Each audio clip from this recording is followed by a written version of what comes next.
noches. Programa número 369 entre ustedes y nosotros. Buenas noches, Osvaldo. Buenas noches, Jorge. Veo que estás ahí con una solicitada que salió publicada el día de ayer en el diario La Nación. Así es. Justamente en defensa de la Constitución. En defensa de la Constitución, que tantas veces en este programa hemos dicho que era el plexo normativo de base que debía significar la unión de los argentinos y el marco normativo en el cual teníamos que desarrollarnos en convivencia y en el marco comunitario que toda sociedad así impone, todo Estado así amerita que haya una fuente normativa de la cual se desprenden normas particulares, como van a ser después por caso las leyes, las sentencias y todas las fuentes del derecho. Pero no vamos a abrumar con introducción al derecho, que la dejamos hace largo rato allá en la facultad, aprobada por supuesto.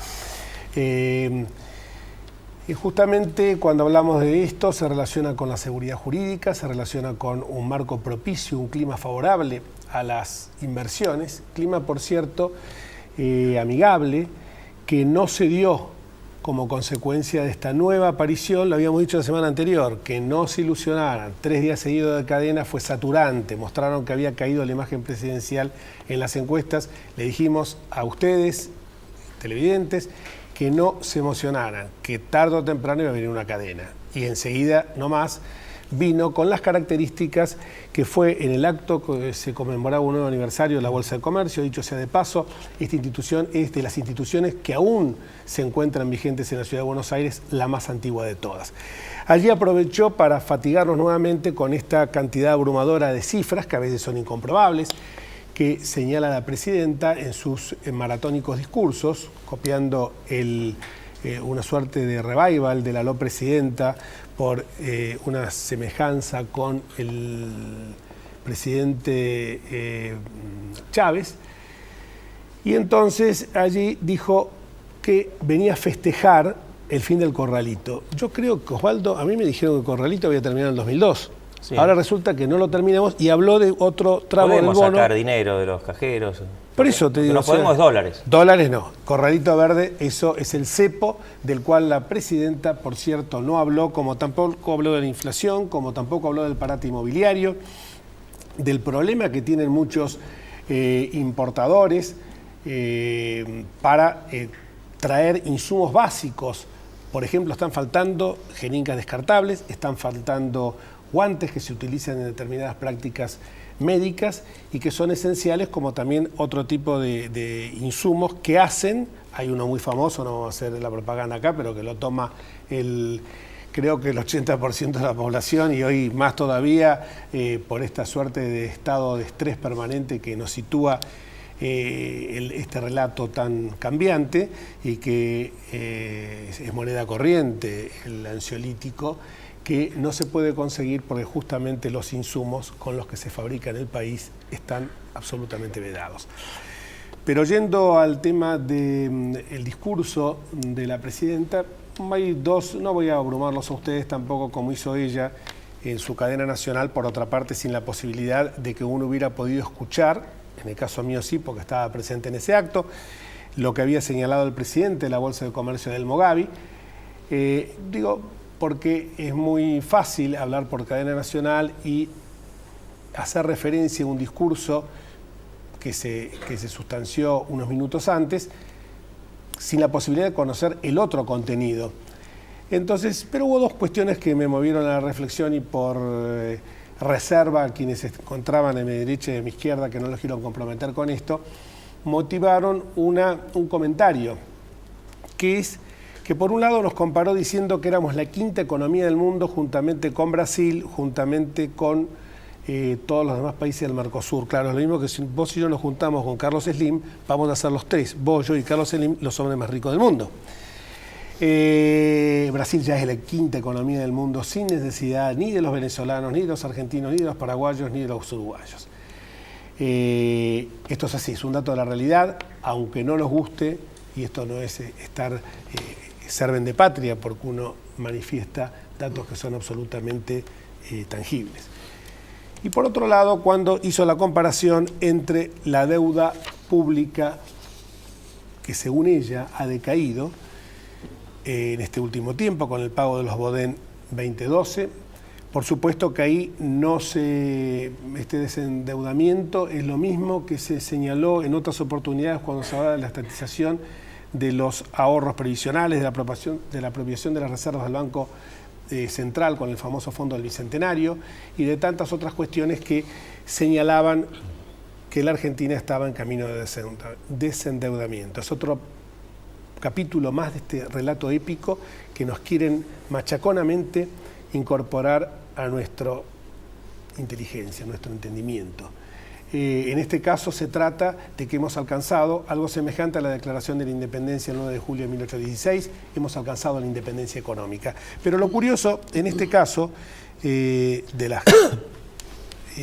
los errores, por ser piadoso, que cometió la presidenta, es que toda comparación que uno haga tomando el 2002, conforme un cuadro que nos ha suministrado IDESA, toda comparación que se haga tomando el 2002 de la deuda pública del Estado Nacional en porcentaje del PBI, es obvio que se va a disparar. Fue el peor momento de nuestra economía, donde hay un 166,4% de porcentaje de deuda pública del PBI, y entonces, si va al año pasado, llega al 41,8%, pero lo que debemos hacer es tomar esta serie histórica no con el peor momento, sino tomarla con algo que podría ser lógico, que es tomarla con una validez de 15 años. Y ahí vemos de que cuando el tan castigado gobierno de la Alianza terminó su mandato, era el 53,7% la deuda pública sobre el PBI.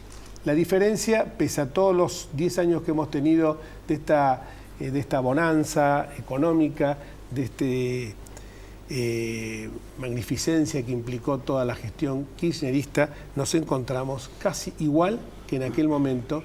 La diferencia es que en aquel momento, cuando Fernando de la Rúa se tuvo que ir del gobierno, la soja estaba a $130 y hoy está a 630. Pero no vamos a abrumar más con estos temas, simplemente es para decirle que no nos tome más el pelo, porque además no está computando en esa deuda ni la deuda defolteada con el Club de París, no está tomando en cuenta las deudas previsionales por no cumplimiento de los fallos de la Corte que señalan que más de casi 3 millones de jubilados deben cobrar el 82% móvil, ni tampoco las del CIADI, sin tomar en consideración, desde luego, los reclamos que nos puede hacer Repsol por la confiscación de YPF. Pero esto es simplemente para que, voces pequeñas, como pueden ser o minúsculas, que pueden ser las nuestras, se expresen también diciendo, pese a que estamos en el famoso multimedio, ¿no? Culpable de todas las desgracias que ha pasado a la Argentina, pero claro, cuando uno hace zapping en la televisión se da cuenta que ahora el monopolio mediático no es del Grupo Clarín, sino que el monopolio mediático lo tiene el Estado Nacional, con una voz monocorde, por cierto. Por eso simplemente queríamos señalar este punto que nos parecía esencial. Y si te parece, vamos a presentar a nuestros invitados. Hola. Osvaldo. Después vamos a hablar del tema ese que hace evidentemente a lo que siempre estamos hablando, de una recuperación institucional que clamamos por ella.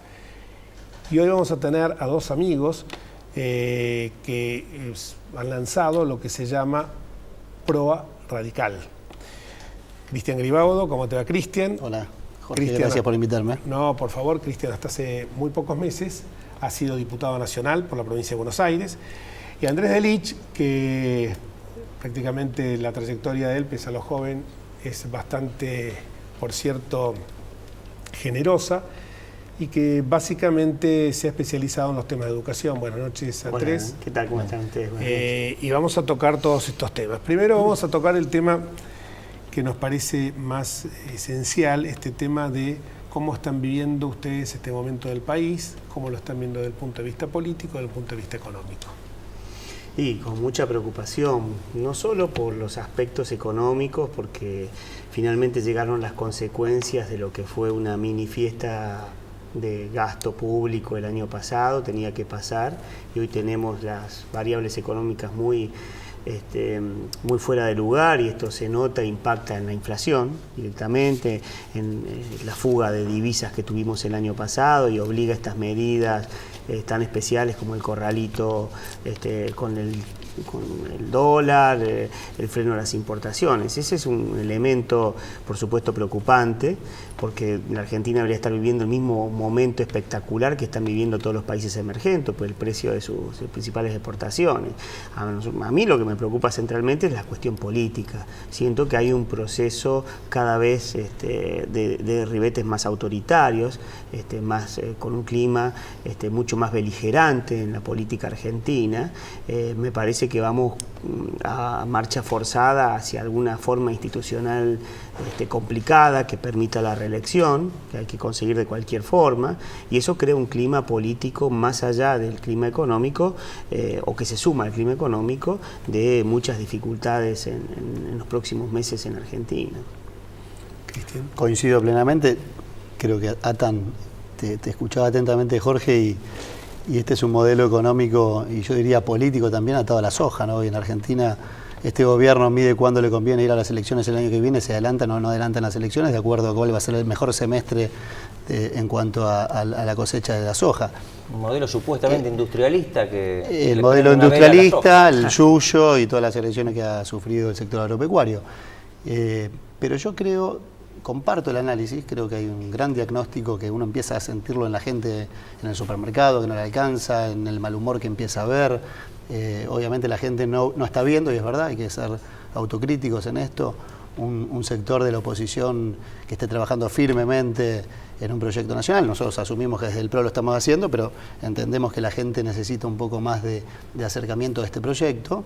Lo que yo creo es que lo mismo en su momento pasó con el tema del campo. Quedarse en el diagnóstico nos va a demorar muchísimo tiempo para llevar la propuesta. Creo que lo que Andrés está liderando desde el PROA y un grupo que nosotros estamos haciendo desde el PRO, y lo viene haciendo Mauricio Macri como puede, gestionando, peleando, resistiendo la pelea con el gobierno nacional, con el subte, con todo lo que le tiran por la cabeza, es propositivo. Es decirle a la gente, miren, nosotros sabemos todo lo que está pasando, entendemos la situación de ustedes y tenemos propuestas, y somos un grupo joven, no tan joven, hay dirigentes que nos precedieron y que tenemos mucho que aprender y tienen mucho que aportar, como Juan Pablo Bailá, como grandes radicales que vienen trabajando en la ciudad y en la provincia de Buenos Aires y en otras provincias, que quieren, y yo lo que vi el otro día, Andrés, cuando vos hablaste en el acto, es que se prendió el fuego sagrado. Mucha gente decía, esto es lo que yo quería hacer, este es el lugar que yo quería, me gusta Mauricio, pero no encontraba el lugar para hacerlo desde el PRO. Entonces me parece que el lanzamiento de PROA un poco nos emocionó con la gran posibilidad de trabajar en un proyecto nacional. Aclaremos, porque esto es bastante reciente y probablemente la mayor parte del público no sabe qué es PROA. PROA es un espacio en principio radical, pero también abierto a personas independientes, que aspira a construir en la capital federal, o ser partícipe en la capital federal de la construcción de un espacio político con Mauricio Macri y con otros sectores políticos de la ciudad, que ponga límite político el año que viene al kirchnerismo en la capital.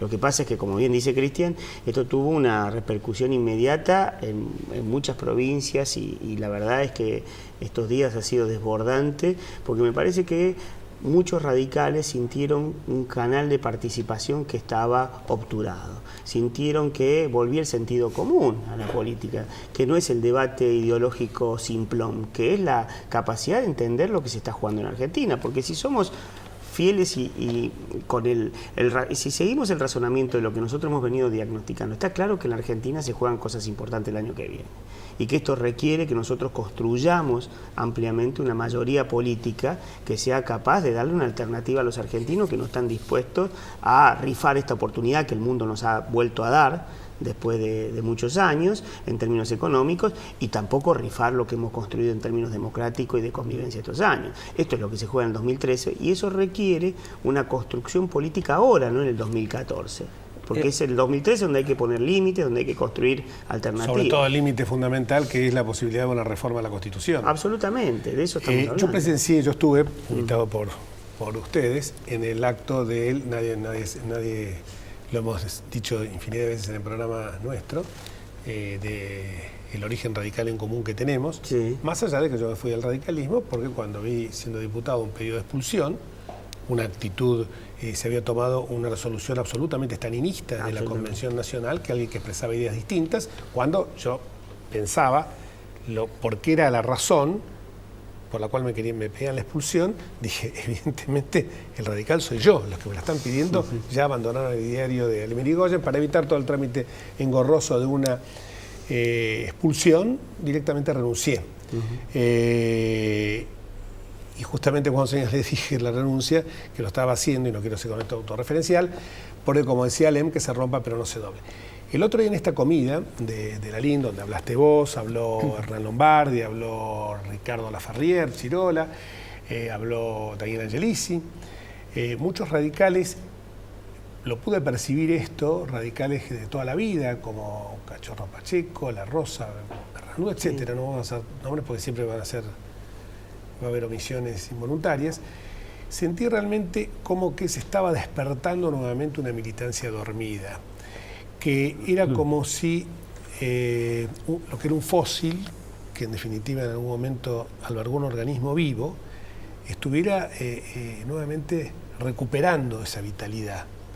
Y te lo digo porque cómo lo viví, y sobre todo cuando yo venía al acto de la Bolsa de Comercio, 250 personas me dijeron, había más de 250 personas, porque lo vi yo y me dice, no tienes idea de los que se fueron. Yo de hecho no me pude sentar a comer, así que, pero venía ya.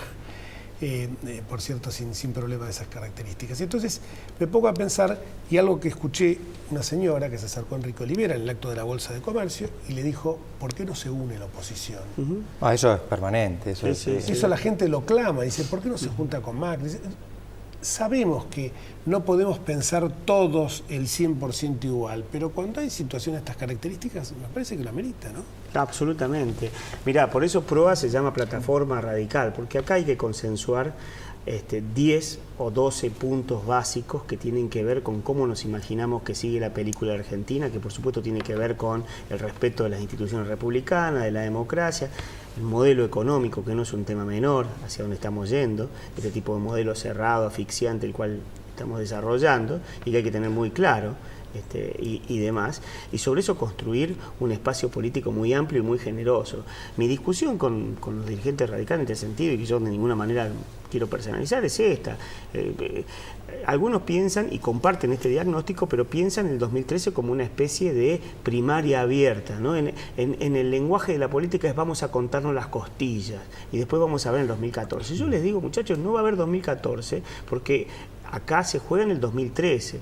La posibilidad de construir un actor político que pueda darle una alternativa a los argentinos frente al kirchnerismo es en el 2013. En el 2014, con una mayoría que tenga el gobierno en las urnas de 2013, seguramente va a construir el diseño institucional que le parezca. Y esto es peligrosísimo. Yo tengo para mí, a mí me sorprendió en el año pasado el 54% Sí, por lo abultado que fue. No que esperara que no iban a ganar. Y me parece, eso ustedes quizás que tienen más experiencia y más conocimientos en esta materia, que parte de eso, de ese 54%, es de gente que no veía del otro lado una alternativa seria y confiable, y temió por la gobernabilidad. ¿No lo ven también? Sí, yo lo veo, incluso quiero agregar que Mauricio Macri hizo el intento, hizo un llamado a la oposición, trabajó en un documento con políticas con 5 puntos en común, y la verdad que no le sonó el teléfono, y cada uno negó, y la mayoría dijo mi límite es Macri. Yo quiero contar una anécdota también del otro día, porque me parece que si bien estuvo enfocado en la capital, la cena, Andrés rápidamente nos permitió a muchos de la provincia poder participar, vinieron concejales de Vicente López. Ustedes saben que Vicente López tiene un flamante intendente y Vicente López es un distrito con mucho voto radical. Seguro. Y Jorge Macri es intendente porque muchos radicales lo votaron. Y tenemos dentro del Consejo Deliberante concejales radicales en el PRO, ahora en PROA, que venían y me decían el otro día, la verdad, les agradezco la posibilidad de poder estar en un lugar con correligionarios, con Mauricio Macri, con un proyecto nacional y poder cantar la marcha radical.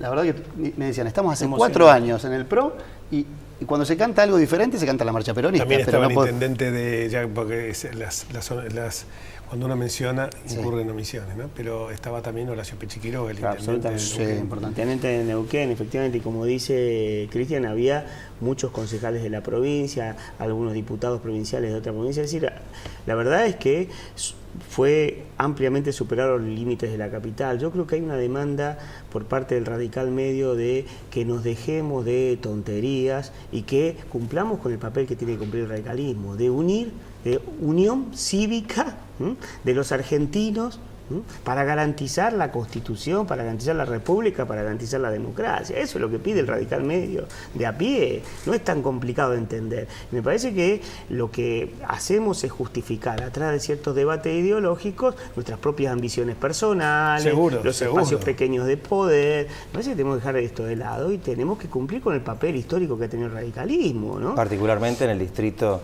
de la Ciudad de Buenos Aires. Un chico joven puede pensar que le decimos una broma, pero el radicalismo era el gran partido de la Ciudad de Buenos Aires. Esto se traduce con dos palabras: sentido común. Exactamente. Vamos a una pausa y cuando volvamos seguimos con Cristian Gribaudo y Andrés Derich.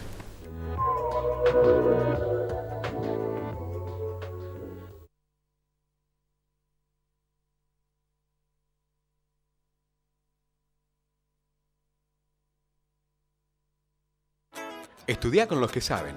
Carreras cortas con salida laboral. Consultor inmobiliario, tasador, martillero público y corredor. Presencial y a distancia. Instituto de Capacitación de la Cámara Inmobiliaria Argentina. www.isi.edu.ar.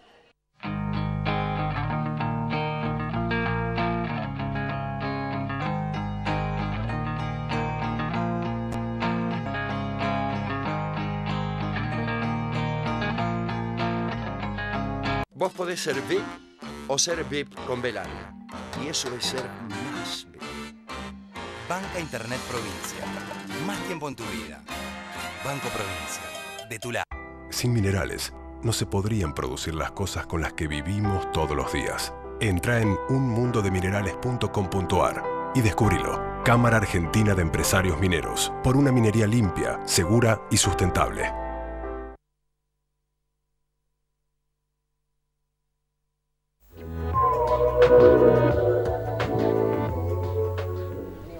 En el día de ayer, en uno de los matutinos más prestigiosos de Buenos Aires, La Nación, se publicó una solicitada en defensa de la Constitución que justamente señala en su título, en su acápite, el manifiesto a los pueblos emitido en la sesión de clausura de la Convención Nacional Constituyente el 7 de marzo de 1854. Y esto es bueno recordarlo. Se decía ahí: los hombres se dignifican postrándose ante la ley porque así se libran de arrodillarse ante los tiranos. Y uno de los firmantes es justamente Osvaldo Pérez San Martino, que con su habitual modestia me había prohibido que mencionara este tema, pero lo he hecho porque me parece que es un justo homenaje a un grupo de constitucionalistas que hoy se alzan frente a este avasallamiento de las instituciones. Mi nombre es el más modesto, pero son los 63 profesores de Derecho Constitucional. Ahí no aparece por orden alfabético. Entre algunos de los más renombrados, Daniel Sapsay, Susana Cayuso, María Angélica Geli, Gregorio Badén, es decir, Ricardo Gilavedra, Antonio María Hernández, en fin, de distintos lugares del país, que hemos firmado esta solicitada en defensa de la Constitución. Un poco resumiendo lo que hablábamos en el bloque anterior, creemos que es necesario salir a decir algo, sobre todo cuando viene este empuje de algunos que se empeñan no ya en solamente modificación de la cláusula de reelección, sino pareciera una modificación cultural más importante. Entre los firmantes hay personas de muy diversos partidos políticos y vamos a disentir seguramente en muchos temas, pero todos partimos de la cultura constitucional y hemos tomado como motivo que se cumplen 150 años de que en 1862 se constituyó finalmente la Argentina como país unido. Antes había estado secesionada Buenos Aires del resto de la Confederación, se eligió presidente, se constituyó el Congreso, se conformó la Corte Suprema, se dictó la primera ley de organización de la justicia federal y hace 100 años se sancionó la ley Sáenz Peña, que profundizó enormemente los derechos políticos. Bueno, y al recordar, que pasó olvidado.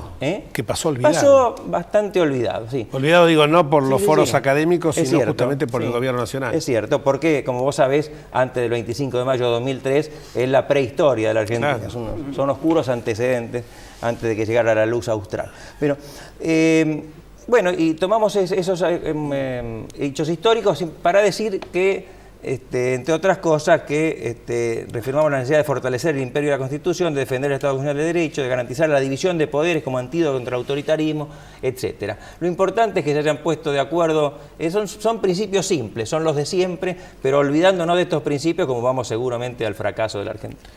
Y cuando hablábamos recién de los modelos, no puedo evitar esta participación tuya en el programa, Andrés, sino preguntarte, sin preguntarte, ¿cuál sería el modelo educativo de este espacio nuevo?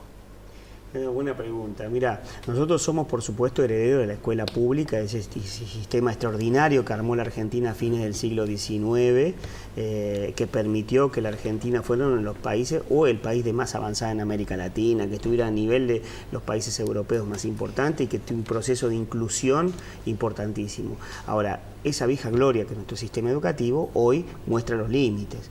Muestra los límites porque ya no puede producir educación de calidad como lo podía hacer hace 60, 70 años. Y esto tiene que ver con muchos temas en particular. Pero en todo caso te diría que así como la columna vertebral del sistema educativo fue una estructura vertical que se articuló alrededor del papel del Estado, en la próxima etapa hace falta lo que uno podría decir pasar el poder a las escuelas y que las escuelas sean capaces de producir inteligencia.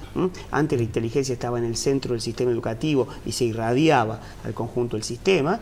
Ahora hay que lograr, por la diversidad social, por múltiples razones, que tengamos escuelas inteligentes. Esto significa armar el sistema exactamente al revés como lo tenemos armado, de abajo para arriba. Es un enorme desafío de organización educativa, además de, por supuesto, pensar en temas como la formación docente, la carrera docente, que son temas que sin duda van a estar en el centro de la discusión de un nuevo sistema educativo. Cristian, en este último minuto y medio que nos queda de programa, ¿cuáles son los pasos a seguir por PROA y si hay alguna manera de comunicarse por algún medio con quienes están en esta nosotros estamos justamente debatiendo ahora, ya tenemos ganas de hacer un gran evento en la provincia de Buenos Aires, estamos hablando con Andrés y con otro grupo de amigos, y obviamente trabajar en un encuentro nacional, porque han venido tanto el Pechi Quiroga el otro día de Neuquén, como amigos de distintas provincias, vamos a nombrar una porque son muchísimos los que vinieron y los que quieren venir. Así que la verdad que vamos a seguir activamente y el PRO nos da un lugar muy interesante, Emilio Monzón en el Ministerio de Gobierno, Jorge Macri en la provincia de Buenos Aires, Daniel Angelici y Andrés Delich en la capital. Digo, nosotros tenemos un gran apoyo del PRO a nivel nacional y provincial para trabajar. Los canales, no sé Andrés si vos tenés alguna forma de... Tenemos por supuesto un sitio ya, básicamente www.proa.com.ar, ¿no? Y muchísimas gracias a ambos. Gracias. Esperemos de que consigamos que se depongan mezquindades personales para ver una Argentina grande, porque, como decía, está solicitada, conservar la Constitución es el secreto de tener Constitución. Hasta el próximo martes, si Dios quiere. Chao.